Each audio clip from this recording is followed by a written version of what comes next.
আসসালামু আলাইকুম দর্শক, জামিলুর রহমান আপনাদের স্বাগত জানাচ্ছি। আমার সঙ্গে রয়েছেন জনপ্রিয় ক্রীড়া ধারাভাষ্যকার শামসুল ইসলাম। শামসুল ভাই স্বাগত। ধন্যবাদ জামিল। বিসিবির অ্যাডহক কমিটি আমরা দেখলাম তামিম ইকবালের নেতৃত্বে 11 সদস্য বিশিষ্ট একটা কমিটি গঠন হলো। এই কমিটিকে কিভাবে দেখছেন? বাংলাদেশ ক্রিকেটের জন্য কতটা ফুটফুট হতে যাচ্ছে? তামিম ইকবাল ইন্টারন্যাশনালি রেপুটেড একজন জননন্দিত তারকা ক্রিকেটার ছিলেন, সাবেক অধিনায়ক ছিলেন।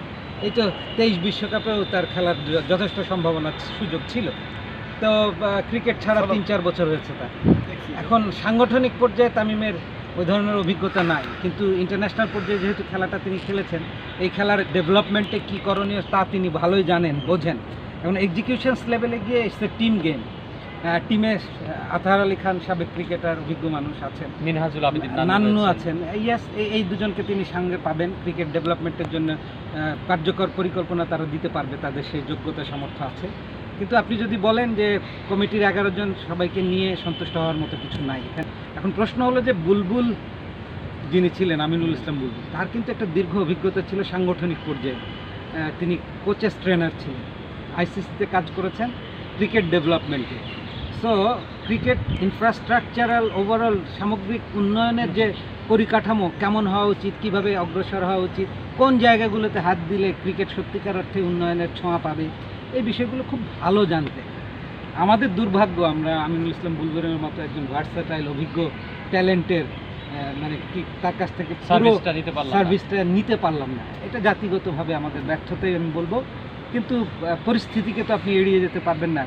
বিগত নির্বাচন অক্টোবরে 2025 সালে যেটা হয়েছে, সেটা নিয়ে কিছু অনিয়মের ইঙ্গিত তদন্ত কমিটি পেয়েছে।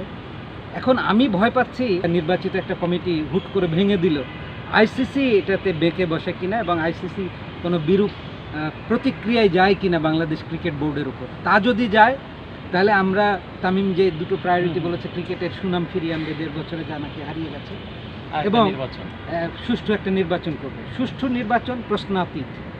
এখন ক্রিকেটের সুনাম, সত্যিকার অর্থে আমরা ওয়ার্ল্ড কাপ খেলিনি, এটা একটা আন্তর্জাতিক ভূ রাজনৈতিক ব্যাপার ছিল। ইন্ডিয়ার সাথে তৎকালীন এন্ট্রিম গভর্নমেন্টের দূরত্ব এটা সামনে আসছে, এবং মুস্তাফিজি সেটাও খুব সিগনিফিকেন্ট ছিল। তো ওইগুলোকে, ওই পরিস্থিতি, ওই সময়কেও কিন্তু আমরা এড়িয়ে যেতে পারি। সব কিছু মিলিয়ে আমাদের চাওয়াটা কি এখন? তামিম আসুক, নান্নু আসুক, আতহার সাহেব থাকুক, ক্রিকেটটা যেন স্থবির না হয়ে স্মুথ গতিতে এগিয়ে চলতে পারে, সেটাই আমাদের চাওয়া। এবং আমরা শুভেচ্ছা জানাচ্ছি তামিমের দলকে। থ্যাংক ইউ শামসুল ভাই, আপনাকে অনেক অনেক ধন্যবাদ। আমরা আশা করছি যে বাংলাদেশের ক্রিকেট থেমে না গিয়ে চলমান থাকবে, এগিয়ে যাবে এবং আন্তর্জাতিক অঙ্গনে অনেক অনেক সফলতা বয়ে আনবে।